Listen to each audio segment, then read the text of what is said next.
Monsieur l'ambassadeur, Monsieur le président du conseil d'administration d'Orange Tunisie, Monsieur le directeur général d'Orange Tunisie, mon cher ami Didier, mon cher Siwar, mes amis.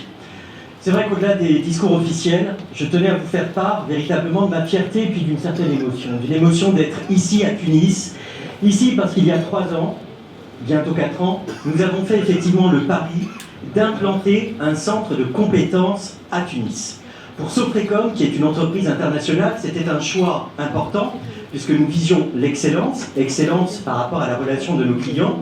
Et ce choix, eh bien, il a fallu aller le plaider en comité d'investissement groupe, Marc s'en rappelle, et je dois vous avouer que ça n'a pas été un dossier difficile dans ma carrière. Pourquoi ?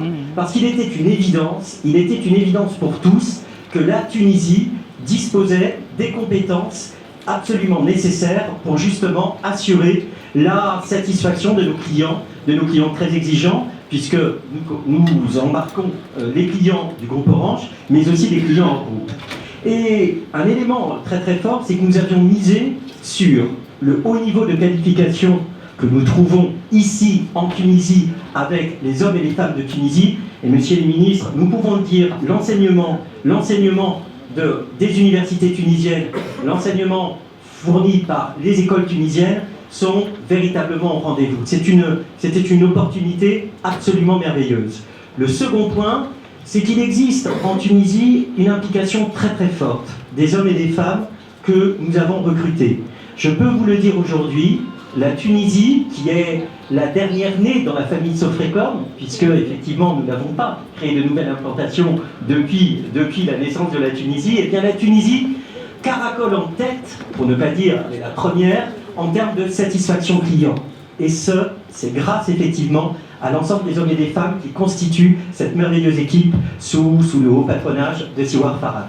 Le second point, j'ai souhaité effectivement avec Marc Renard faire en sorte que nous célébrions cette année des 50 ans de Sofrecom ici à Tunis. 50 ans, vous savez, c'est un bel âge. C'est tout d'abord l'âge de la maturité, c'est l'âge du sérieux, mais c'est aussi l'âge des rêves. Et c'est en Tunisie, je crois, que nous avons écrit une nouvelle page de l'histoire de Sofrecom. Tu parlais, Marc, à l'instant de l'aventure de Sofrecom, la façon dont nous avons accompagné la transformation du secteur, dont nous avons accompagné tous les sujets que portent les opérateurs, que portent les gouvernements, que portent les institutions, que portent les régulateurs. C'est vrai, je le dis avec une fierté réelle, Sofrecom a accompagné ce passage au mobile, ce passage à l'IP, le passage désormais au digital. Et je peux vous le garantir, et je peux en prendre la promesse. Nous allons continuer ici en Tunisie à développer des emplois à haut niveau de qualification.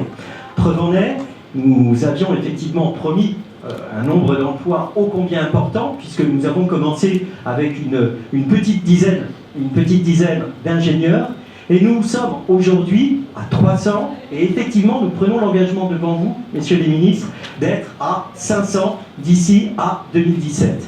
Vous nous avez récompensé au travers le prix FIPA. Vous nous avez récompensé au travers le prix FIPA. Marc a rappelé le fait que nous avons été la première entreprise à signer le partenariat Smart Tunisia, première entreprise étrangère. C'était un motif de fierté pour nous, car après les événements douloureux qui avaient frappé la France, qui avaient frappé la Tunisie, nous voulions consolider l'amitié et la longue histoire qui existe entre la France et la Tunisie.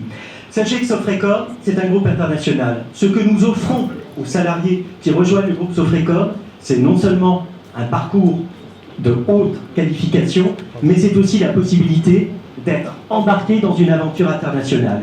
Et je terminerai par quelques mots, car je voudrais rendre ici hommage à Siwar Farhat.